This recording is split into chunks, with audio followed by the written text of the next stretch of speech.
Bonjour à toutes et à tous. Merci pour votre présence sur ce webinaire. Donc, on va faire avec la société Tranquillité, qui est connue pour son logiciel WebPT. Et donc, je suis avec Simon Fontenot, qui Bonjour. est donc, qui est en fait est donc technicien système chez WAPT, enfin chez Tranquillité, et qui donc est un des grands spécialistes sur WAPT. Tu fais la plupart des webinaires en fait, enfin, t'en fais En plein. fait, je fais la plupart des webinaires, ouais, c'est Exactement, exactement. Et donc, aujourd'hui, on va parler de comment on peut détecter et corriger les vulnérabilités du parc informatique, avec CyberWatch et Tranquillité. Et d'ailleurs, on a tout de suite une petite question pour identifier un petit peu quelles sont les personnes présentes. Sur Livestorm, donc vous avez un chat dans lequel vous allez pouvoir poser des questions pendant toute la durée de ce webinaire. Et en plus de ça, nous aussi, on a une petite question pour vous au final. On a un petit sondage. Vous avez donc une case où il y a écrit sondage et vous pouvez cliquer dessus. Et ce qu'on vous demande, c'est est-ce que vous pourriez nous indiquer si vous êtes utilisateur ou utilisatrice de nos solutions. Donc, est-ce que vous pouvez cocher je suis utilisateur de CyberWatch ou de WebPT ou même des deux. Ça nous permettra un petit peu aussi d'orienter les échanges avec tout ce webinaire. Donc, merci de regarder au niveau du petit bouton sondage sur Livestorm pour remplir le tout. Et donc, je rappelle, pendant toute la durée de ce webinaire, n'hésitez pas à poser vos questions. Si jamais on se présente un petit peu, Simon, je te laisse démarrer. Est-ce que tu peux te présenter rapidement? alors moi, je suis Simon Fontenot, donc je travaille chez Tranquillité sur le produit, WebPT. Donc je suis plutôt sur la partie technique, de WebPT chez Tranquillité et je m'occupe aussi de la partie Samba, donc on pourra en parler un petit peu tout à l'heure. Ça marche, merci Simon. Et donc Maxime Aléhédine, je suis un des cofondateurs de la société CyberWatch. Et puis tout comme Simon fait la plupart des webinaires pour la société Tranquillité, en vrai moi je fais la plupart des webinaires pour la société CyberWatch. C'est pour ça qu'on est présent aujourd'hui comme ça. Donc si jamais vous avez suivi les webinaires de la société Tranquillité ou de la société CyberWatch, vous nous avez certainement déjà vus. Et c'est avec plaisir qu'on reverra aussi certains noms qu'on connaît bien aussi dans le chat aujourd'hui. Euh, Durant cette présentation, on va aborder différents points. Donc, on va aborder déjà des éléments sur la solution WebPT, sur qu'est-ce que c'est que WebPT, sur comment on peut en fait récupérer des informations de CyberWatch pour les afficher dans WebPT, et de la même manière, qu'est-ce que c'est que CyberWatch et comment on peut en fait déclencher des ordres depuis CyberWatch pour qu'ils soient exécutés avec WebPT. Simon, eh Oui. bien, je te passe la main de suite. Alors, je vais repartager du coup le PDF. On va commencer par une petite présentation de la société. Donc je suis Simon Fontenot, donc technicien, chez Tranquillité sur WebPT.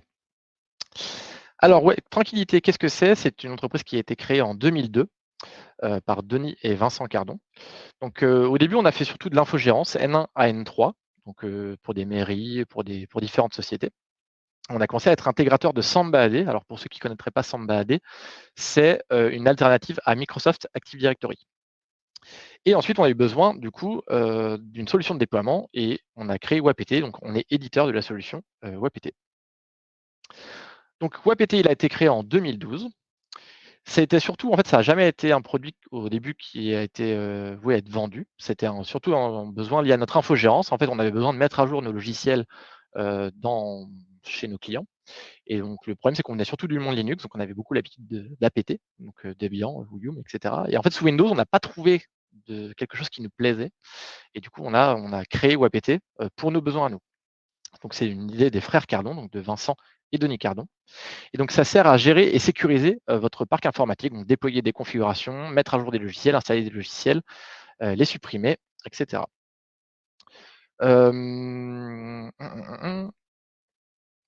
Voilà, pardon. On sécurise des nouvelles versions, du coup, en les mettant à jour. Et donc, on est assez simple, flexible et sécurisé. Donc, vous allez voir, en fait, tous les paquets WebPT sont créés. Vous pouvez vraiment faire tout ce que vous voulez en écrivant vos paquets WebPT en Python. On a 369 clients, on a environ 1 125 000 postes équipés de WebPT dans le monde. On a potentiellement plus, parce que des fois, on n'a pas forcément les remonter. Et on a 867 paquets uniques. Donc, WebPT, ça vous sert à gagner du temps, plutôt que de passer à la main sur chacun des postes pour mettre à jour vos logiciels. Ça vous sert à lancer des actions à distance et en silence. Ça, c'est important pour ne pas déranger l'utilisateur. Ça sert à avoir un entretien et un suivi complet de la machine. On est un logiciel qui est certifié par l'ANSI. On a passé une certification CSPN sur la version 1.5 de WebPT. On laisse aussi de l'autonomie aux utilisateurs. Vous le verrez tout à l'heure, les utilisateurs sont capables d'installer eux-mêmes des logiciels que vous avez validés.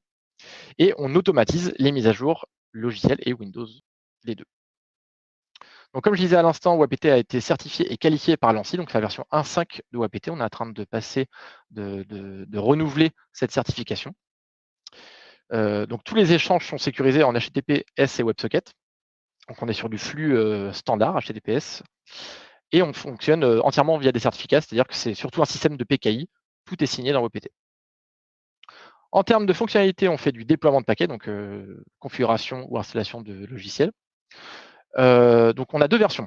Pardon. On a une version Discovery. Donc la version Discovery, c'est la version qui est gratuite en dessous de 300 postes, mais qui a des fonctionnalités limitées. Donc dans la version Discovery, vous ne retrouverez que le déploiement des paquets, donc logiciel, et c'est tout. Ensuite, dans la version Enterprise, vous pouvez aller au-delà de 300 postes. Après, vous pouvez gérer dans la version Enterprise des mises à jour Windows, les groupes AD directement affichés dans la console, le self-service différencié, envoyer des messages aux utilisateurs, exécuter des requêtes SQL. Donc seule la version Enterprise est qualifiée par l'ANSSI. Dans la version Enterprise, vous êtes aussi capable de gérer les ACL et on fait aussi depuis peu le déploiement d'OS, donc à partir d'un PC from scratch qui sort du carton. Au niveau de l'architecture, on fonctionne entièrement en pool, c'est-à-dire que le serveur WebAPT n'a pas besoin de voir les postes pour les piloter. Il faut juste que le poste voit le serveur. Tout fonctionne en WebSocket sur le port HTTPS. Donc, on déploie sur la machine autorisée, on remonte les informations au serveur et vous, depuis la console, vous êtes capable d'envoyer vos paquets sur le serveur et aussi de visualiser les informations qui ont été remontées. Parmi nos clients, donc, on a du médical, de l'industrie, des actions sociales. On a aussi de l'éducation de la recherche, des collectivités, le secteur privé, informatique et télécom et bien d'autres. Hop. D'accord, je vais juste fermer. Ah oui, il faut que je fasse confirmer. Voilà. Je vais repasser du coup, je vais faire une petite démo de WebAPT. Pour ceux qui ne connaîtraient pas, donc WebAPT, en fait, on installe un agent WebAPT qu'on déploie souvent par GPO sur tout le parc. Une fois que l'agent il a été déployé, en fait, on remonte à un inventaire directement dans la console WebAPT. Donc, c'est-à-dire que la machine ici, elle renvoie un inventaire. Donc, j'ai un inventaire matériel, un inventaire logiciel, j'ai les mises à jour Windows, etc., etc. J'ai les certificats. Et donc, à partir de là, ces machines-là, je peux les piloter à distance. J'ai un dépôt privé. Donc, le dépôt privé, en fait, c'est là où sont stockés tous vos paquets WebAPT. Donc, en fait, on ne va pas les chercher sur Internet. C'est-à-dire chaque machine ne va pas télécharger directement le logiciel sur Internet. Vous allez le télécharger une seule fois. Vous allez le mettre à disposition sur le serveur. Ça va être un paquet. Et ensuite, chaque machine va venir télécharger son paquet WebAPT depuis le serveur WebAPT. Là, la machine dans ma démo n'a pas que l'accès à Internet. Donc là, on va faire un premier petit exemple. Je vais importer un paquet depuis Internet. Donc en fait, nous, on a un store de logiciels qui est disponible, qu'on met à disposition pour nos utilisateurs. Donc en fait, ça va vous éviter de recréer vous-même vos paquets WebAPT. Donc moi, par exemple, j'ai un utilisateur qui me demande VLC. Je vais juste sur le store de Tranquillité et je duplique VLC directement dans mon dépôt. Je fais importer. Donc là, j'importe, je télécharge le paquet de Tranquillité. Vous auriez très bien pu vous le créer vous-même, mais là, on le duplique depuis le store de WebAPT. Et donc mon VLC, il apparaît directement dans mon store à moi. Donc là, ça veut dire que j'ai plus besoin d'Internet pour pour déployer le paquet sur mes machines. Et donc là, je peux prendre une machine et puis je peux affecter le paquet VLC à ma machine. Je fais enregistrer, appliquer. Et en temps réel, ma machine, du coup, elle est capable, elle voit qu'elle a VLC installé, elle est en train de l'installer. Dans les tâches, je peux voir en temps réel qu'elle a téléchargé le paquet, qu'elle est en train d'installer le VLC. Et une fois que ce sera terminé, j'aurai mon statut ici qui va remonter pour me dire c'est bon, mon VLC est installé. C'est cette partie-là, et ensuite le logiciel apparaîtra dans Inventaire logiciel. Tac. Donc là, le VLC est installé. J'ai mon statut qui est en OK sur la machine, mon logiciel s'est installé. Mon VLC, il s'est bien installé, j'ai vu que ça s'était bien passé. Même dans Inventaire logiciel, j'ai même mon VLC qui apparaît. Donc tout fonctionne très bien. Ensuite, qu'est-ce que fait WebAPT? Il gère les mises à jour Windows. Donc en fait, on est capable de se passer d'un serveur WSUS complètement. On utilise une méthode officielle qui était d'ailleurs utilisée par CyberWatch pendant un moment, qui est WSUS-SCN2.cap pour scanner les postes, et on est capable complètement de remplacer le serveur WSUS en téléchargeant les KB nécessaires sur le serveur WebAPT, et chaque machine va venir télécharger les KB sur le serveur WebAPT directement, et ensuite venir les installer sur les machines Windows. Vous pouvez filtrer. Donc là, par exemple, ces KB-là sont interdites, mais je peux très bien en autoriser une, en interdire d'autres, etc., etc. Donc ici, j'ai l'onglet Reporting, donc je peux faire des requêtes SQL directement. Donc la liste de mes postes, ceux qui sont en quel type d'OS ils sont, etc., etc. Donc là, vous pouvez vous-même créer vos propres requêtes SQL. Donc nous, on en met à disposition sur Internet. On a aussi une notion de dépôt secondaire, c'est-à-dire que si vous avez plusieurs sites internet, pour ne pas saturer les liens, c'est-à-dire que vous avez 2 sites, un à Paris et un à Nantes, et vous n'avez pas envie que tous les postes de Nantes viennent, les 100 postes qui sont à Nantes viennent télécharger les paquets sur Paris, parce que malgré que vous avez une fibre, ça peut être vite saturé. Vous pouvez faire un repos secondaire, c'est-à-dire un miroir du serveur principal, et vous pouvez dire à tous ceux qui sont dans un sous-réseau particulier au niveau IP de venir récupérer leurs paquets directement depuis le dépôt secondaire. On a aussi du coup, comme je disais tout à l'heure, le déploiement d'OS. Donc vous pouvez très bien utiliser une machine qui sort complètement d'un carton et la déployer complètement from scratch. C'est-à-dire qu'on va utiliser une ISO, on va ici créer une configuration, on va lui affecter des drivers, et ici, en fait, on va pouvoir faire clic droit, lancer le déploiement. La différence avec le MDT, c'est qu'en termes de flux, en fait, on va utiliser, mis à part le TFTP, uniquement le 443. Donc en termes de port à ouvrir, c'est très restreint. Vous avez que le port 443 à ouvrir. On a même des clients, je ne sais pas si potentiellement il est dans le chat, qui font carrément qui ont déjà réussi à faire complètement du déploiement d'OS en Wi-Fi. C'est possible, ça marche complètement. Voilà. L'inventaire logiciel, du coup, ça permet ici de voir tous les logiciels qui sont installés sur votre parc. Et donc, par exemple, si je tape mon VLC, bah, du coup, vous allez pouvoir voir ici en cliquant sur afficher les clients qui a VLC d'installer et en quelle version il est installé. Voilà. Ici, vous avez la partie donc, développement de paquets WebPT. Donc, vous pouvez créer vos propres paquets WebPT. Tout à l'heure, j'en ai importé un depuis le store de Tranquillité. Mais vous pouvez très bien, complètement, créer votre propre paquet, bien sûr, en partant de zéro. Tous nos paquets sont faits en Python. C'est un langage qui est assez simple à appréhender. C'est pour ça d'ailleurs qu'on le fait apprendre en collège. Et du coup, à partir de là, vous pouvez, tant que votre logiciel s'installe silencieusement avec des commandes, ou même parfois, en bricolant un petit peu, on peut vraiment même faire des paquets qui ne supportent pas l'installation silencieuse. Et vous pouvez créer votre paquet et lancer l'installation sur vos postes à distance. Quelque chose que je n'ai pas précisé, on gère les Windows, les Linux et les Mac. Donc là, hop, j'ai coché que Windows. Donc on gère les Windows, les Linux et les Mac. Donc à partir de là, vous pouvez gérer complètement, peu importe la machine, peu importe l'OS. J'aurais très bien pu déployer un VLC sur l'ensemble de mon parc, puisqu'on tranquillité, met à disposition VLC pour Linux, Windows et Mac. Dans WebPT Enterprise aussi, on a un self-service, c'est-à-dire un catalogue de paquets qui est mis à disposition aux utilisateurs, et vous pouvez filtrer en fait en fonction du groupe Active Directory. Je veux que mon utilisateur il ait l'accès à Chrome, je veux qu'il ait l'accès à Adobe Reader, je veux qu'il ait l'accès à 7-Zip. En fait, l'utilisateur, sans avoir les droits administrateurs de son poste, il peut lancer l'installation de paquets que vous avez approuvés, qui ont été signés par l'administrateur de WebPT. Vous avez du coup, comme je disais tout à l'heure, la remontée des OUAD. Donc, l'avantage de WebPT, c'est qu'il est capable de fonctionner sans Active Directory. Donc, ça signifie que vous pouvez très bien gérer des postes qui sont complètement hors domaine. Ça fonctionne très bien.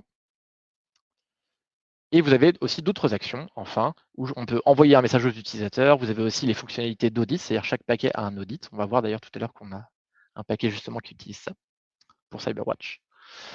Et je peux directement lancer les messages aux utilisateurs. Je peux aussi, par exemple, proposer la mise à jour à l'utilisateur. C'est-à-dire que si l'installation par défaut des paquets WebPT se fait à l'arrêt du poste, mais je peux lancer mes installations en pleine journée. C'est-à-dire que vraiment, je peux piloter ma machine en temps réel si elle est connectée.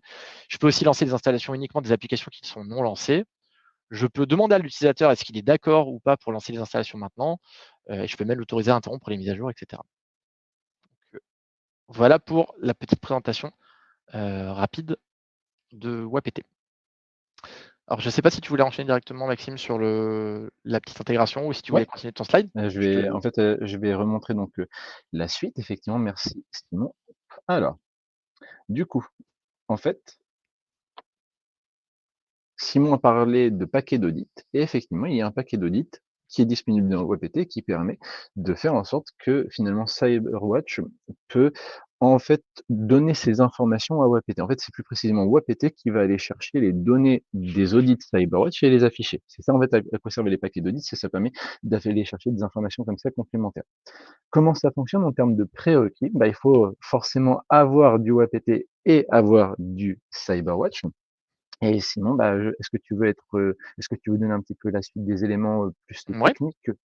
bien sûr. Alors en fait, par défaut, on peut très bien dire que c'est le serveur WebPT qui contacte CyberWatch, mais on peut aussi dire que c'est une machine dédiée. On pourrait très bien dire que le serveur, ouais, on ne veut pas que le serveur WebPT ait l'accès à CyberWatch, on ne veut pas que CyberWatch ait l'accès au serveur WebPT. On peut très bien faire une machine dédiée, on installe ce paquet dessus, et l'audit va régulièrement se connecter à CyberWatch pour venir récupérer les informations, pour les inscrire dans la console WebPT. Donc en termes de flux, c'est complètement transparent pour vous. C'est-à-dire que vous choisissez où est-ce que vous voulez installer ce paquet-là. Moi, dans ma démo, vous allez voir que je l'ai installé sur le serveur WebPT, mais vous pouvez l'installer où vous voulez. Donc nous, on a 2 types de paquets pour CyberWatch. On a, alors je reprends la main du coup, Maxime. Vas-y, tu peux, absolument. OK.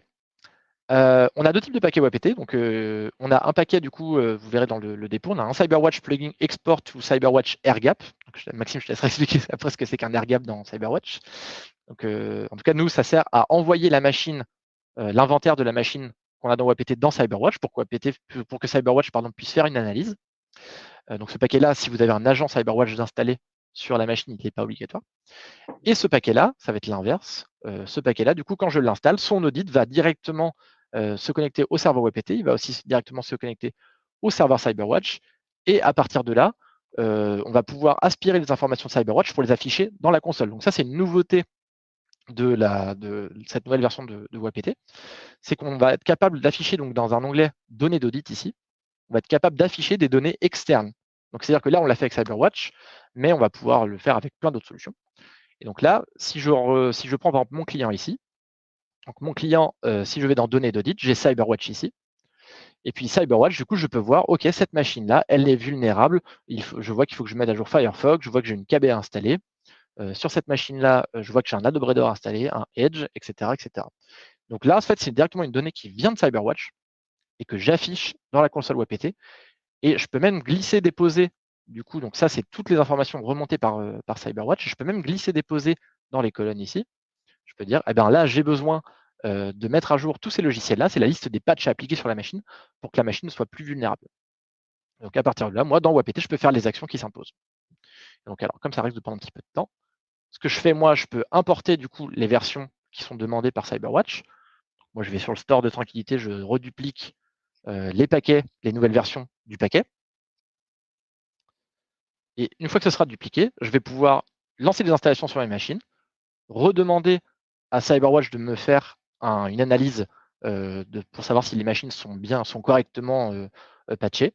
Et à partir de là, l'affichage dans la console va faire disparaître du coup le patch qui n'est plus nécessaire. Voilà. On va laisser comme ça peut prendre un petit peu de temps. Maxime, si tu veux. Oui, je vais reprendre, les Voilà. éléments comme ça. Du coup, effectivement, au niveau des flux, donc en fait, il y a besoin de pouvoir taper sur l'instance CyberWatch en HTTPS pour récupérer les informations et après, en fait, il y a besoin donc d'envoyer les données à WAPT et après, en fait, si jamais on décrit un petit peu le mode de fonctionnement, bah, si jamais il y a des éléments qui sont à la fois analysés par CyberWatch et par WAPT, eh bien, ce qui se passe, c'est tout simplement que WAPT, dans ce cas-là, soit en direct, soit par un intermédiaire, comme je le disais, donc à Jean-Louis qui posait des questions sur comment ça se passe quand c'est en mode totalement déconnecté. Eh bien, dans le chat, du coup, si vous voulez regarder, eh bien, en fait, pour information, il faut donc soit passer par un intermédiaire, soit en direct. On récupère les données de CyberWatch et après, en fait, WAPT identifie les actifs qui sont à la fois dans CyberWatch et dans WAPT. Et en fait, c'est là où derrière, les informations sont fournies, bah, comme l'a montré Simon. L'intérêt de tout ça, parce que c'est quand même important de se dire pourquoi il y a cette intégration-là. En fait, c'est quoi? C'est que bah, si on regarde bien, CyberWatch est plutôt un produit qui est orienté sécurité. Souvent, on le qualifie même de sécurité opérationnelle, mais quand même sécurité d'abord. Et du coup, on est principalement utilisé par des équipes sécurité. WAPT, c'est plutôt un produit qui est utilisé par la production informatique, par les opérations, et du coup, c'est plutôt par des équipes système. Et de temps en temps, bah, il y a des entreprises qui vont dire non, ce logiciel, c'est que pour les équipes sécurité, ce logiciel, c'est que pour les équipes système en termes d'action, en termes de pilotage, en termes même d'accès. Et là, ça permet en fait de partager un petit peu la vision des informations dans les deux produits en même temps. Et du coup, ça favorise la communication et les échanges entre les équipes. Et ça fait que, par exemple, les équipes opérations peuvent voir bah, finalement pourquoi tel patch serait bien à déployer directement depuis un outil qui est utilisé par l'équipe opération. J'ai Exactement. bien résumé, Simon? C'est exactement ça. Tout Eh à ben, fait. parfait. Et On donc est si très on remet complémentaires. en avant et c'est ça, c'est vraiment complémentaire et donc alors là, je crois que c'est bien. Oui, là, c'est encore en train d'uploader les Ouais, là, en derniers fait, je suis paquets, en mais train là, ça doit être de tout. c'est ça. En fait, je prends les paquets, du coup, qui viennent du store, je les upload. Alors, j'avais un Adobe Reader dans le lot, donc lui, il est un petit peu plus gros que les autres. C'est pour ça que ça a pris un petit peu plus de Forcément, temps. Et là, je voilà. vais dire à toutes mes machines de lancer les installations. Et du coup, donc après là, vraiment, c'est les installations qui vont se lancer comme ça et donc C'est ça, on sait tous que exactement. l'installation de KB, ça peut prendre un peu de temps, donc on va pas forcément vous demander de patienter jusqu'à la fin de l'installation. Mais l'idée, c'est qu'en fait, vraiment, on voit que quelqu'un qui a accès que à l'interface de WAPT peut finalement voir donc les vulnérabilités aussi qui ont été détectées par CyberWatch et les recommandations de CyberWatch et après lancer les actions, comme l'a fait Simon. Alors, pour ceux-là qui connaîtraient pas WebPT, en fait, ce que j'ai fait, j'ai lancé l'installation. Donc, la machine a vérifié la dernière version de Chrome dans le dépôt. Et donc là, toutes les machines sont passées en tout upgrade, c'est-à-dire qu'ils sont en attente d'installation du logiciel. Et là, je leur ai demandé de lancer l'installation. Donc là, les installations sont en... Ah ben, il a fini. Donc cette machine-là, par exemple, c'est terminé. Et les autres machines sont également en cours d'installation du... Elle a fini aussi. Bon, c'est un peu rapide. Toutes les machines sont en cours d'installation des logiciels. Et une fois que ce sera terminé, on pourra demander au paquet d'audit de renvoyer l'inventaire de WebPT, puisque nous, on fonctionne en air-gap, à CyberWatch. On récupérera les informations de CyberWatch et on verra que dans les colonnes, alors j'ai pas fait les KB là pour info, Maxime, mais du Oui, coup, donc ça va aller plus vite forcément, c'est plus voilà, cool. ça ira plus vite. J'ai pas fait les KB volontairement pour que ça aille un peu plus vite. Et du coup, voilà, quand lui, il aura terminé, après, on verra que du coup, la colonne du coup, dira qu'il y a moins de KB à s'afficher. On va juste le laisser Un autre terminer point après. aussi important dans ce cas-là, parce que tu as insisté, sur ce point-là 2 fois, effectivement, j'en ai pas parlé, je peux peut-être finir à la Allez, limite vas-y, vas-y. uniquement sur l'intégration comme ça. C'est juste pour préciser qu'en fait, l'interrogation de l'API de CyberWatch pour récupérer les résultats, elle peut être aussi utilisée d'une autre manière. En fait, Simon a parlé tout à l'heure d'un mode air-gap de CyberWatch. Ce mode-là, chez nous, il permet aussi, en fait, de dire: «J'envoie des données que je déclare avoir». C'est-à-dire qu'en fait, WAPT peut finalement agir comme une source d'information également pour CyberWatch dans ce mode-là.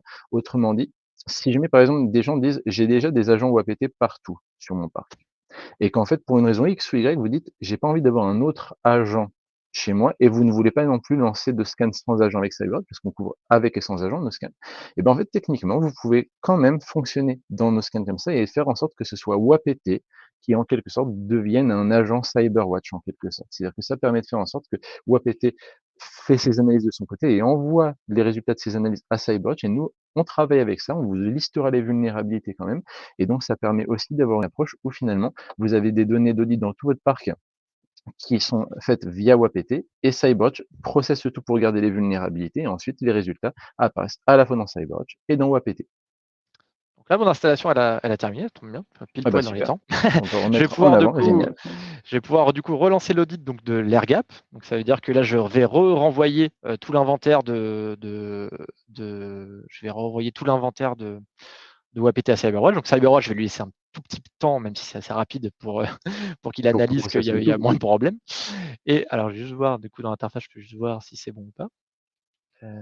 Ah oui, c'est vrai qu'il y a Edge que j'ai pas vu. Ah oui, c'est question de vieille. Et Edge là, ouais, je pense Forcément. que Edge là, il va être en souffrance pour tout ça. Ouais, donc là, c'est bon. Alors là, du coup, si je refais l'inverse, donc là, on voit que dans les colonnes, j'avais du Chrome et du Firefox. Et maintenant, je vais faire l'import. Donc, je vais importer depuis CyberWatch. Donc, je relance un audit. Tac, tac. Hop. Ouais. Donc là, c'est Alors, des actions qui sont faites manuellement, mais en fait, ça peut s'automatiser aussi, hein, je bah, c'est précise automatique de toute façon. C'est voilà, juste que là, c'est je le ça. Là, reforce on un le petit peu. force manuellement pour la démonstration, pour pas vous Voilà. faire attendre trop longtemps. Voilà. Donc là, j'avais pas mis Edge dans l'histoire, mais on voit que le Firefox a disparu, le Chrome Voilà. a disparu, et le Edge, comme je l'ai importé, je vais pouvoir dire à toutes mes Et du coup, machines on voit bien d'installer Edge. les éléments comme ça. Ouais. Je vais juste dire même d'ailleurs à toutes mes machines d'installer Edge, comme ça on aura même Edge qui aura disparu. Comme Et ça. donc, il y a une question aussi là qui s'adresse pour CyberWatch, c'est est-ce qu'en fait les vulnérabilités indiquées par CyberWatch sont liées avec MitraTack? Alors, dans CyberWatch, effectivement, dans notre interface, on a des rapports MitraTack, effectivement, et en fait, ça a pour objectif de faire des analyses plutôt sur la base d'une menace, et ça tombe bien, ça fait partie des points aussi que j'aborde de mon côté dans la suite de la présentation. Donc là, Hop, mes machines sont en train d'installer Edge, hop, il ne restera plus que les KB. bah Voilà. voilà. Donc en tout cas là, ça on a bien pu voir que finalement, ça avait traité comme ça les sujets de bout en bout. Si mais je prends la suite, bah, de notre côté, CyberWatch, on fait de la détection de vulnérabilités, mais pas que. En fait, notre objectif, c'est de dire vraiment depuis le départ, depuis notre création en 2015, c'est détecter, prioriser et corriger les vulnérabilités. Et en fait, des gens pourraient se dire pourquoi c'est important de regarder ces vulnérabilités. Si vous regardez un peu les informations, au final, tous les jours, il y a des nouvelles failles qui sont publiées. Il y en a même certaines qui ont des petits logos. Bon, je les ai mis en avant ici parce que c'est assez marrant de voir que maintenant, même les vulnérabilités sont suffisamment médiatisées pour avoir des logos. Et donc en fait, c'est important de regarder quelles sont les failles qui peuvent affecter vos systèmes parce que ces fameuses failles, et notamment quand ce sont des failles qui sont publiées par les autorités qu'on appelle des CVE pour Common Vulnerability and Exposure, bah, finalement ces CVE, elles sont très souvent utilisées par les pirates et c'est pas que CyberWatch qui le dit, hein, c'est même en fait l'ANSSI qui le recite dans son document issu du plan France Relance. En fait, 99 des vulnérabilités exploitées, en fait, elles sont connues, c'est-à-dire que les personnes qui font des attaques informatiques ont rarement besoin de réinventer la roue. On peut souvent en fait tout simplement réutiliser des éléments déjà bien documentés. Et donc tout le sujet, c'est est-ce que ces éléments qui sont documentés, vous suivez ces informations-là aussi et vous regardez où elles se trouvent chez vous, ou est-ce que vous laissez d'autres personnes vous dire où elles se trouvent en vous attaquant avec finalement. Et donc, de notre point de vue, le sujet, c'est pas forcément de juste se dire quelles sont les vulnérabilités qui sont chez moi, parce qu'en fait, ce qu'il faut vraiment se dire, c'est d'identifier les vulnérabilités, c'est une tâche qui est présente déjà depuis très longtemps sur le marché. Par contre, l'enjeu pour nous, c'est de vraiment vous aider à prioriser parce que toutes les vulnérabilités ne se valent pas et donc tout l'enjeu, c'est de se dire parmi toutes les vulnérabilités que j'ai, quelles sont celles qui comptent réellement? Donc vraiment la clé, c'est la priorisation. Alors, au niveau de Cyber, donc on est une solution de gestion des vulnérabilités et de contrôle de la conformité et on aide vraiment sur l'ensemble aussi de ce qu'on appelle le maintien en condition de sécurité. On fait de la cartographie des actifs, c'est-à-dire qu'est-ce que j'ai chez moi, de la détection de vulnérabilité avec ou sans agent. On peut aussi préciser en fait pour chacun des actifs les enjeux métiers et quand on renseigne ça, bah, CyberWatch prend en compte vos enjeux métiers, regarde aussi les vulnérabilités si elles sont vraiment utilisées sur internet ou pas par des gens et dans ce cadre-là, on priorise les vulnérabilités sur la base du risque métier et du risque technique et ensuite on fait des tableaux de bord et on peut aller même jusqu'à de la correction de vulnérabilité native ou alors par des outils tiers. Si jamais je vais un petit peu plus loin dans l'objectif de la solution, la cartographie du système d'information, c'est un élément qui est super important parce que si jamais vous n'avez pas un peu d'inventaire de ce que vous avez, bah, c'est déjà beaucoup plus difficile d'être sûr que vous faites bien votre analyse de risque. C'est-à-dire que l'étape numéro 1 d'un bon processus de maintien en condition de sécurité, c'est qu'est-ce que j'ai chez moi? On va vous faire une petite démonstration juste après. Ensuite, une fois qu'on a identifié un petit peu ce que vous avez, on fait donc de l'analyse en continu des vulnérabilités. Et donc, on regarde le tout avec ou sans agent, avec plusieurs méthodes qui sont possibles là-dessus, ou même en mode air gap, soit avec WAPT, soit avec des clés USB et tout, par exemple. Et puis, une fois qu'on a fait cette petite analyse, on va vous dire, bah, ces vulnérabilités-là, en vrai, c'est pas votre priorité aujourd'hui. En tout cas, pas sur la base de ce que vous nous avez donné comme information.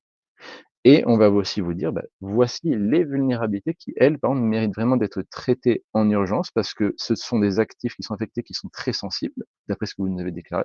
Et en plus, les vulnérabilités qui sont dessus, elles ont des kits d'attaque et elles sont relativement graves. Donc c'est vraiment ça notre métier, c'est de détecter, de prioriser, avec en plus derrière des tables de bord. Et il y a une question sur les mitrattaques, ça tombe bien, dans le PowerPoint, donc j'avais préparé des éléments aussi là-dessus. En fait, on peut faire des rapports selon plusieurs approches. Par exemple, la première, c'est quelles sont les vulnérabilités qui sont importantes chez moi et qui datent d'il y a plus de 30 jours, par exemple.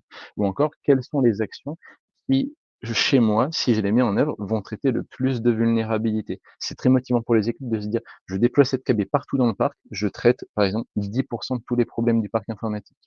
Et de la même manière, on peut aussi faire des tracés mitre-attaque avec une visualisation. On va pouvoir étudier le recouvrement entre le système d'information et son niveau de sécurité, donc, mais aussi avec des menaces comme du APT31, des éléments qui sont documentés comme ça.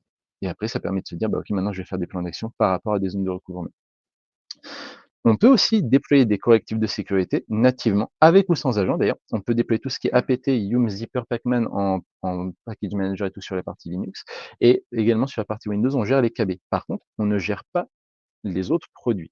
Et c'est pour ça, du coup, qu'on a un vrai intérêt à travailler avec Tranquillité et son produit WAPT, parce que ça nous permet, en fait, dans CyberWatch, de faire ce qu'on appelle une intégration avec des hooks ou crochets, en fait, HTTP, notamment, ça nous permet, en fait, d'envoyer des requêtes derrière vers des systèmes tiers, et notamment de dire, bah, je vais envoyer vers WAPT une requête pour mettre à jour, par exemple, Mozilla Firefox. Alors pareil, donc en termes de mode de scan, nous, on est très, très, très flexible. On peut faire du scan avec agent, du scan sans agent. Le sans agent, c'est avec des liaisons SSH ou WinRM SNMP. On peut aussi faire du scan de port, du scan de site web. On peut aussi faire du scan déconnecté. Et l'intérêt donc de cette intégration, c'est quoi? Ben, en fait, c'est que à partir de quelques prérequis qui sont plutôt simples aussi à mettre en œuvre, il faut ouvrir un flux entre Cybotch et WAPT. Il y a une petite configuration à faire là-dessus et on peut vous aider là-dessus. Et ce qui se passe, c'est que dans ce cas-là, après, on configure dans CyberWatch donc l'intégration pour demander l'envoi d'une requête vers WAPT. On fait l'action dans l'interface CyberWatch. CyberWatch envoie la requête vers WAPT. Ça fait la demande de déploiement du correctif.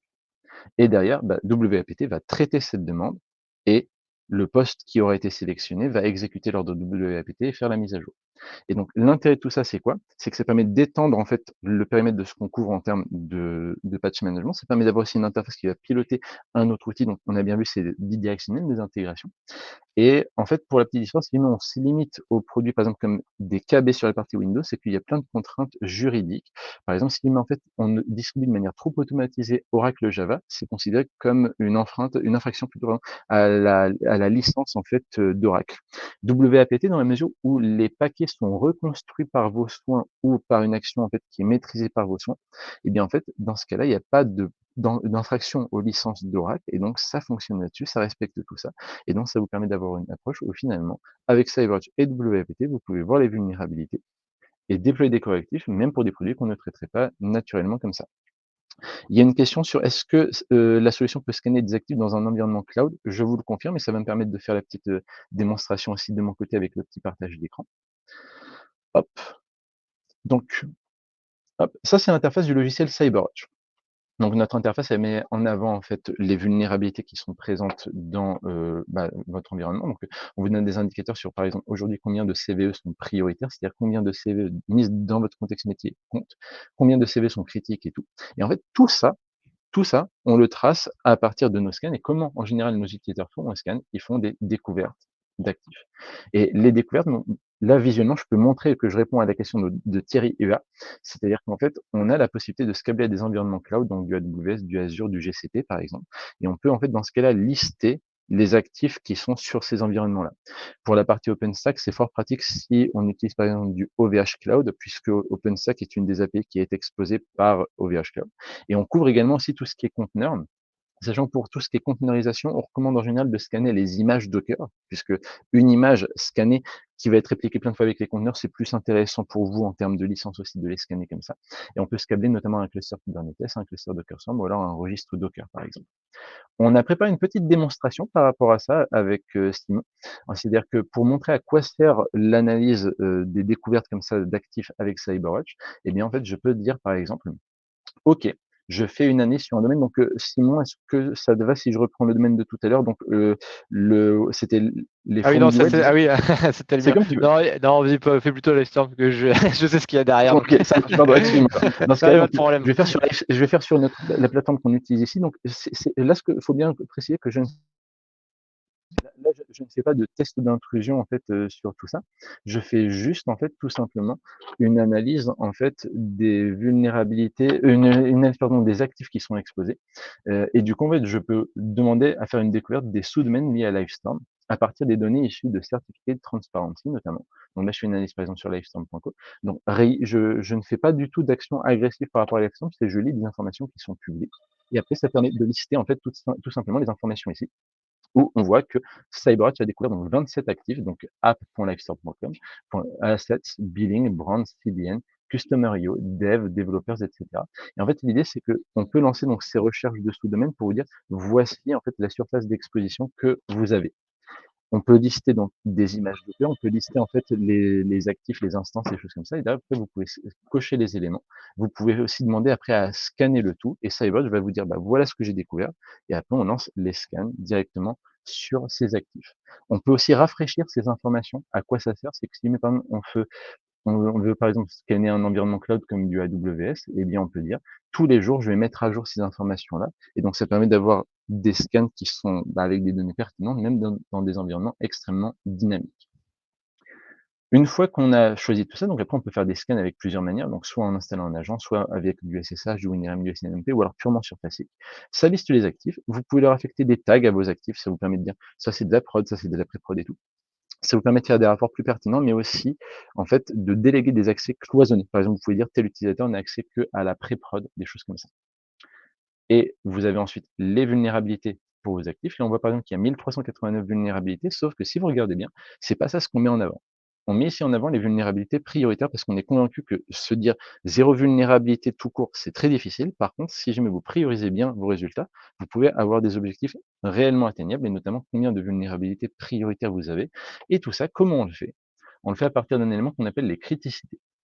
Les criticités, qu'est-ce que c'est? C'est des stratégies de priorisation, on en fournit plusieurs par défaut.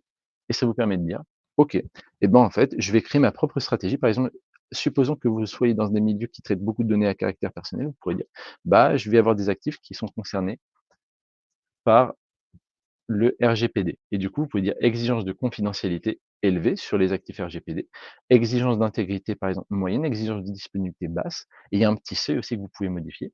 Et également, on vous donne en fait des informations sur en fait, l'exposition de vos actifs que vous pouvez modifier. Vous pouvez par exemple même automatiquement dire à SafeBridge, bah, tel actif, quand il est par exemple sur cet environnement de ma région AWS, il va être exposé à Internet, ou alors cet actif-là qui est exposé sur Internet, je veux dire qu'il est très exposé, donc je veux le mettre en avant. Et donc, vous pouvez refléter tout ça dans CyberWatch. Et à quoi ça sert? C'est que ça fait que derrière, toutes les vulnérabilités qu'on détecte, on les reprojette par rapport à tout ça. Une vulnérabilité, par exemple, qui a 8.3 sur 10, on va faire la veille sur est-ce qu'elle est réellement utilisée par les pirates ou pas. On fait de la threat intelligence, puisque c'est le terme qui est utilisé au niveau marketing dans le monde entier là-dessus. On fait une veille en fait sur est-ce qu'elle est réellement menaçante, cette vulnérabilité ou pas, est-ce qu'elle est réellement utilisée, et ça change son score. Et on reprojette cette même vulnérabilité sur tout votre parc informatique, et ça fait que sur un actif A, elle va valoir 6.3 sur 10, et sur un autre actif, elle va valoir 9.5, et encore sur un autre actif, finalement, que 6.4. On compare ce score final à un seuil que vous pouvez configurer, et ça fait qu'une même vulnérabilité donc, peut avoir un score très élevé sur un actif A et peu élevé sur un actif B. Et quand on change ça derrière dans CyberWatch, par exemple pour la petite démonstration, on voit que là on passe de 473 vulnérabilités prioritaires actuellement à, et là il faut attendre un tout petit peu, donc ça prend une dizaine de secondes. En fait, on voit que c'est passé à 9 vulnérabilités prioritaires. On voit les 9 vulnérabilités prioritaires qui sont marquées avec les petites cibles ici. Donc vraiment, l'intérêt, c'est de vous aider à y voir plus clair sur quelles sont les actions importantes aujourd'hui dans votre parc informatique en fonction des éléments dont vous disposez et tout. Et ça nous permet de vous dire, voilà là où vous devriez mettre vos efforts aujourd'hui. Et après, avec la possibilité donc d'accepter certains risques si vous dites, j'ai pas le choix, je dois vivre avec. Ou alors d'envoyer vers des tickets tiers, par exemple vers un email ou des choses comme ça. Ou alors, on vous propose même cette vue-là où vous voyez les actions cette fois-ci, c'est-à-dire cette KB-là, si vous la déployez sur cet actif, ça va traiter 920 CVE dans 5 prioritaires, donc elle est importante quand même. Et là, soit vous pouvez planifier l'action directement dans notre interface, on va le faire nativement, ou alors vous pouvez nous demander de faire des actions avec un intermédiaire, par exemple un envoi vers WAPT pour que WAPT déploie, ou alors avec Jira pour qu'on ouvre un ticket, par exemple, ou encore même vous pouvez faire des demandes avec notre société mère, puisqu'en fait CyberWatch a été racheté fin mai 2022 par le groupe Framatome, qui est une filiale d'EDF. Et en fait, Framatome a une branche cybersécurité qui peut faire notamment des tests de non-régression pour vous. Et donc, vous pouvez ouvrir des demandes auprès de Framatome pour dire, est-ce que, en fait, cette KB sur un environnement ultra critique, est-ce que finalement, ça va provoquer une régression de production, une casse sur mes systèmes ou non. Et donc, si jamais en fait vous cliquez sur la partie envoyer vers WAPT, on va faire la petite requête vers WAPT et WAPT va déployer derrière. Et il y a une autre question qui est posée par Thierry, c'est est-ce qu'il y a des intégrations avec des plateformes SIEM ou des plateformes SOAR? Je le confirme. En fait, comment ça fonctionne là-dessus? Hop. On peut en fait demander à CyberWatch d'envoyer des données vers un syslog, par exemple, ou alors en fait même on peut se câbler à une stack élastique tierce, c'est-à-dire qu'en fait on a une stack élastique basique de notre côté dans le logiciel, mais en fait on peut aussi se câbler à des stacks élastiques tierces pour en fait envoyer nos données ailleurs, par exemple. Et de la même manière, on peut aussi se câbler à un data lake, par exemple comme du Google BigQuery pour après agréger le tout quelque part, ou en fait même par API, on peut faire de la récupération de données, les envoyer typiquement dans un Splunk, etc. Ou alors même par exemple dans du Cortex et tout. Donc on a aussi des intégrations de ce type-là. L'intérêt souvent avec les plateformes SIEM ou les plateformes SOAR, c'est quoi? C'est si jamais en fait vous voulez par exemple voir s'il y a une remontée de l'utilisation d'une CVE qui a été détectée par un WAF par exemple, voir si jamais en fait la vulnérabilité est bien présente sur l'actif dans CyberWatch et automatiser des actions avec de la levée de doute et tout via le SOAR. Alors, il y a une autre il y a une autre question, c'est est-ce que notre outil s'interface avec ClickSense? En fait, vu qu'on a une API, qui est en fait une API REST là-dessus, en fait, il n'y a aucune difficulté pour s'interfacer avec n'importe quel outil du moment qu'il y a une API aussi. Et ClickSense a une API, donc il n'y a aucun souci par rapport à ça, effectivement. Et donc, en fait, du moment qu'il y a des API qui permettent de communiquer dans les deux sens, c'est bon. Donc vous avez les résultats comme ça. En termes de rapports, donc on a des rapports qui sont faits avec du Kibana aussi. Par exemple, on a ce petit rapport-là que je montrais dans mes slides PDF tout à l'heure. C'est aujourd'hui, sur tout mon parc, quelles sont les actions vraiment qui vont avoir le plus gros impact. Et là, on voit qu'il y a un énorme bloc ici. La KB500 9966, si je la déploie sur tout mon parc Windows Server 2019, ça va traiter 9,54% de tous mes problèmes, par exemple. Ou encore, on peut faire du Mitrata, puisque c'était une des questions qui était posée. Donc le Mitre attaque, ça représente en fait un chemin d'attaque possible sur un système d'information. Donc vous pouvez sélectionner le périmètre audité et on vous trace donc les cases comme ça qui sont en jaune, orange, rouge en fonction de la quantité de vulnérabilités qui vont appuyer sur ces cases-là dans le chemin possible pour un attaquant. Donc plus c'est rouge, pire c'est. Et après, vous pouvez même superposer par rapport à des menaces existantes, par exemple APT31. Et quand il y a du recouvrement, par exemple, on voit que là, la case masquerading, ici, il y avait du recouvrement, je peux cliquer dessus et je peux demander à CyberWatch en fait, de m'afficher dans ce cas-là les vulnérabilités concernées. Et après, je peux traiter, pareil, ces vulnérabilités-là en me disant, OK, plan d'action, tout faire disparaître pour éviter que, en fait, ce soit utilisé chez moi, contre moi. Donc, on permet de faire des choses comme ça. Et puis après, on a aussi des rapports plus PDF, JSON et tout. Et des rapports PDF, par exemple, qu'on propose, ils ressemblent à ça. Donc vous avez en fait les quantités de vulnérabilité, les vulnérabilités aussi en fonction de vos groupes. Donc par exemple, ça vous permet de voir les vulnérabilités dans la prod, dans la pré-prod et tout. Les vulnérabilités par actif aussi, Windows 10, enfin plutôt par système d'actifs, donc par exemple Windows 10, CentOS et tout. Et vous avez également l'évolution des vulnérabilités dans le temps, un graphe très important pour valoriser le travail des équipes. Là, en fait, on montre les vulnérabilités mois par mois sur les 12 derniers mois qui ont été détectées, mais aussi les vulnérabilités qui ont été traitées mois par mois sur les 12 derniers mois. Et ça permet de mettre en avant quand il y a des actions faites par les équipes. Typiquement, si jamais elles ont été réalisées avec WAPT, on va les voir nous aussi dans CyberWatch et les remonter aussi comme ça pour dire, bah voilà, les équipes ont travaillé et s'il y a plein de vulnérabilités, c'est pas qu'elles ne font rien, les équipes, c'est qu'en fait, des vulnérabilités, il y en a tous les jours. Il y en a tous les jours des nouvelles. Et donc, ça permet aussi de montrer ces évolutions comme ça, des vulnérabilités dans le temps. Donc, CyberWatch, ça détecte, ça priorise et ça peut aller jusqu'à la correction. Et avec WAPT, on peut même corriger encore plus de choses. Donc voilà un petit peu ce qu'on fait au niveau de CyberWatch. Alors en fait, je vais même couper ça parce qu'il y a aussi Simon, donc il y a aussi WAPT. Mais du coup, est-ce que vous avez des questions pour terminer un petit peu ce webinaire où j'espère que vous avez appris des choses sur nos intégrations qui sont possibles, sachant que en toute transparence, hein, vous pouvez nous contacter à votre convenance pour faire des intégrations, que ce soit auprès des équipes de WAPT ou auprès de CyberWatch. Et si vous avez besoin de faire une démo ou un POC de l'un de nos produits, ce sera avec grand plaisir aussi. Donc, est-ce que vous avez des questions? J'ajouterais juste quelque chose, Maxime, du coup. Mmh. En fait, nous, sur la partie des paquets qu'on met à disposition sur le store, en fait, nous, Je remets en c'est avant ton écran peut-être ouais, dans ce cas-là. pardon, oui, c'est vrai, exact. Nous, en fait, c'est directement automatique. C'est-à-dire que très régulièrement, donc toutes les 20 minutes, on va checker les sites des éditeurs. Et donc, par exemple, là, cette nuit, on a eu, à minuit 07, on a eu une détection d'une nouvelle version de Chrome. Et ce qui fait que la version de Chrome, elle est déjà disponible sur notre store. C'est-à-dire que c'est automatique. C'est-à-dire que s'il y avait une CVE, en fait, la nouvelle version, on a fait en sorte qu'elle était directement automatiquement buildée et mise à disposition sur notre store par notre système. Et donc tous les fichiers qui sont automatiquement buildés, donc mis à disposition, donc c'est à vous de les dupliquer, eh ben, ils sont aussi envoyés tous à Virus Total pour vérifier qu'il Mmh. n'y ait pas de souci particulier à ce niveau-là. Donc c'est-à-dire que ça arrive parfois qu'il y a une CVE qui soit détectée un samedi, une mise à jour de Chrome un samedi, et puis dimanche, que fait Tranquillité, il n'a pas mis à jour le Chrome, mais en fait si, parce que finalement c'est notre ferme automatique C'est ça. qui fait complètement, ça. Et là, en fait, là où vous avez un gain pour tout le monde aussi, c'est que finalement, ça vous permet d'avoir un vrai gain de temps aussi dans la réactivité pour les déploiements. C'est-à-dire que vous n'avez pas besoin d'aller chercher le nouveau MSI de tel produit et tout. En fait, WAPT peut directement faire ce travail pour vous. Et en fait, dans ce Exactement. cas-là, quand vous utilisez et WAPT et CyberWatch, ça vous donne une excellente réactivité par rapport au CVE et par rapport aussi à l'application des mises à jour. Et ça vous permet aussi de contrôler quand justement il y a des produits qui éventuellement n'auraient pas encore été traités par les équipes pour des raisons X ou Y. Souvent, c'est des raisons de production. Exactement. Et donc là, en attendant, hop, juste sur la petite démo, tous les logiciels sont bien disparus et les KB sont en cours d'installation. Donc comme tu disais, ça va prendre un peu plus de temps. Donc on va être Là, il faudrait patient. une démonstration beaucoup plus longue pour qu'on puisse aussi Voilà, montrer le traitement des KB comme ça. c'est Mais c'est ça, pour ça qu'au moins, en tout cas, on a pu montrer grâce à la démonstration aussi de Simon, que justement, en fait, tout s'est passé exactement comme c'était attendu. c'est ça. Et donc l'interface de CyberWatch, elle, mis à part les KB, elle dit qu'elle est contente. Voilà. Donc n'hésitez pas si vous avez des questions. Je vois qu'il y avait une question, comment se passe le licensing si on utilise le plugin via WAPT? Eh bien, il vous faudra une licence WAPT et une licence CyberWatch. C'est ça. Et du coup, en fait, là-dessus, je crois qu'en plus, on a des modèles tarifaires plutôt équivalents, puisqu'en fait, dans les 2 cas, ça dépend Ça. du nombre d'actifs, en fait, qui, en fait, sont analysés. Ah, il y a une petite réflexion pour toi, Maxime.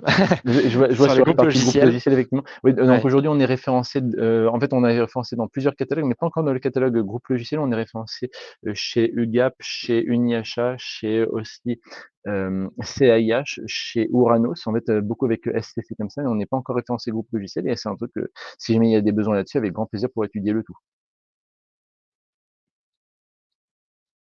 Oui, comme Denis dit, c'est une petite réflexion sur la partie Lutty. Effectivement, on est même les premiers à envoyer le binaire Chrome quand il sort avant Chrome lui-même, à VirusTotal, effectivement. Mmh. Alors, du coup, je ne sais pas si Audrey peut le faire, mais est-ce que du coup, sur la partie sondage, est-ce qu'on pourrait reposer la question de ceux qui sont utilisateurs de WebPT? Alors le sondage en fait on l'a vu là et en fait il y a une large majorité des Ah oui, utilisateurs là qui sont plutôt du monde WAPT. c'est ça. Alors, en fait, du coup, c'était pour un autre sondage de ceux qui sont utilisateurs de WebPT, sont-ils intéressés par Bah oui, CyberWatch? bah Et la question on inverse, s'il y a moyen de faire un autre sondage, si ça si c'est en fait, possible. même de manière plus simple, en fait, c'est, en fait, est-ce que vous pouvez mettre un petit emoji? Alors, je vous montre comment on fait. On clique sur la partie emoji comme ça dans le chat et puis on peut mettre un pouce vers le haut, par exemple, en fait, tout simplement pour dire que ça vous intéressait de faire le petit test sur l'intégration comme ça et après on pourra reprendre contact avec vous et pour la question de Yann sur la grille tarifaire, pour Cyberwatch, on peut revenir vers vous sur le sujet. Je le note de mon côté en plus avec grand plaisir. On reviendra vers vous grâce à l'adresse email qui a été mise dans en fait, l'inscription au Livestorm. Et Simon, je crois qu'on voit qu'il y a beaucoup donc de plus, Visiblement. de pouces vers le haut qui se lèvent, donc c'est parfait. Avec Parfait. grand plaisir pour travailler avec, tout le monde là-dessus. Alors il y a une demande pour, toi, j'ai l'impression là Oui. Simon, c'est pour l'ajout d'applications sur le store. En fait, pour l'instant, les gens passent surtout par le forum. On a un forum, forum.tranquille.it, et quand les gens souhaitent un paquet, bah, du coup, si on voit qu'il y a une majorité de personnes qui sont intéressées par ce paquet, effectivement, on peut l'ajouter au store. Mais alors je montre aussi, hein, d'ailleurs le forum Ouais, voilà, comme c'est voilà. ça, et donc du coup, sur Et la d'ailleurs partie WebPT j'imagine que c'est sur Package. c'est ici, hein, j'imagine, c'est ça? C'est ça, sur WebPT Package, donc le Voilà, premier, c'est ça. Et en fait, du coup, il y a même des gens qui mettent à disposition leur propre paquet. Donc, quand ils sont c'est ça. intéressants, nous, on les rajoute au store. Et il y a aussi d'autres paquets intéressants d'Ultra VNC, je vois, Voilà, WebEx, création de paquets etc. WebEx par exemple et cetera. C'est ça, exactement. Et d'ailleurs, là, par rapport à ce que tu viens de dire sur cette notion de co-construction, je pense que c'est assez important de préciser que, tant du côté de la société Tranquillité que du côté de la société Cybotch, on a vraiment, tous la même philosophie de c'est nos clients qui nous aident à vivre et à évoluer et donc de la même manière, avec grand plaisir, en fait, à chaque fois, qu'il y a des suggestions qui sont faites par, plusieurs de nos clients, on regarde vraiment pour les insérer dans notre roadmap et ce qu'on aime bien souvent dire, c'est qu'en fait, quand on nous pose la question: «Quelle est la roadmap de Cybotch?» on aime bien souvent répondre en disant: bah, la roadmap, en fait, CyberWatch, c'est nos clients qui la définissent et donc on a effectivement des listes de fonctionnalités et la priorité est vraiment établie par les clients et je pense que c'est une philosophie qu'on partage là-dessus donc Exactement. c'est important là-dessus. Alors, la Alors il y a question une des grilles tarifaires, je ne sais pas si c'était pour CyberWatch ou pour WebPT, au niveau centre de formation, association. Alors nous, en fait, ça va dépendre du client chez nous, donc il faut nous appeler. On peut avoir effectivement des tarifs préférentiels pour un certain type de client. Il faut nous appeler pour et savoir. pareil, côté CyberWatch, en fait, on a aussi des éléments qui dépendent un petit peu de certaines activités. Et il y a Timothée qui dit il y a également pour WebPT une bonne communauté sur Discord. Effectivement, il n'y a pas que le forum, il y a aussi Discord. Vous pouvez aller sur Discord. Les gens se partagent les paquets. Il y a une question, c'est si jamais CyberWatch est activé via WebPT, est-ce que c'est obligé de l'activer pour tous les postes dans WebPT ou est-ce que tu peux limiter? En fait, ça va dépendre de là où tu mets le paquet d'audit. En fait, alors non, le paquet d'audit, lui, il se connecte à l'API de WebPT pour récupérer tous les OK. postes. Et en fait, si dedans on fait un if pour dire je ne Ah bah veux oui. pas telle chose ou je veux Donc limiter la techniquement, tu peux limiter, visualisation. ouais, absolument. Exactement, ouais, c'est ça. Et ensuite, à l'inverse, par contre, nous, on prend toutes les données qui viennent de CyberWatch pour les mettre dans WebPT, peu importe. Effectivement. Nous, on prend tout ce qui apparaît dans CyberWatch, en fait. Ensuite, il y a une question de la part de Jocelyn sur par rapport à des logiciels qui seraient développés, notamment des paquets WebPT qui seraient développés. Est-ce que CyberWatch est capable de faire une détection des CV? En fait, si jamais c'est des produits du marché qui ont été embarqués dans des paquets maison faits avec, WPT, en fait, ces produits du marché derrière vont s'installer sur les machines et avoir par exemple, Google Chrome, tout court qui va remonter par exemple dans la liste des programmes. C'est-à-dire qu'en fait, le paquet par exemple qui s'appelle, mon entreprise ou ma société Google Chrome dans, le catalogue de WPT, en fait, derrière, ça va provoquer l'installation de Google Chrome tout court, par exemple, en fait, sur la machine. Donc, je confirme qu'on est capable de détecter les CV dans ce cadre-là. Et de la même manière, pour répondre aussi à la question différemment, si vous faites des développements d'applications en interne de votre côté, pour information, On est aussi capable de faire l'analyse en fait de tout ce qui est CVE sur les dépendances de vos produits. Cas concret, hop, je vais prendre par exemple sur une image Docker. Hop, ici, en fait, si on regarde dans les vulnérabilités, on voit en fait qu'il y a écrit Maven par exemple entre parenthèses ici, ou alors NPM par exemple, et en fait la même entre parenthèses GM, c'est-à-dire qu'en fait on fait aussi les analyses en fait des produits GM, Maven, NPM, Phare, Composer et tout, en fait pour les éléments où il y a du développement informatique avec insertion de bibliothèques tierces. Et ce qui se passe tout simplement, c'est que dans ce cas-là, nos analyses, on les fait notamment grâce aux données de GitHub, c'est-à-dire qu'on récupère les GHSA. Voilà. Il y a Denis qui me fait une petite réflexion que de notre côté, on a ouvert des stores thématiques avec le monde de l'éducation. Donc, si vous êtes intéressé, si vous êtes du monde de l'éducation et que vous souhaitez avoir un store un peu plus étendu donc sur le monde de l'éducation, vous pouvez nous contacter et on verra ce qu'on peut faire pour que ce soit plus collaboratif dans le monde de l'éducation. Et dans ce cas-là, Nicolas aussi, on regardera pour revenir vers vous aussi, donc sur les informations pour la partie gravité on pourra aussi vous donner ces éléments.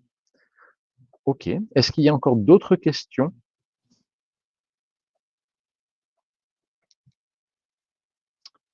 Eh bien, dans ce cas-là, un grand merci à toi, Simon, ainsi qu'à toute l'équipe de WAPT et de Tranquillité, même plus généralement.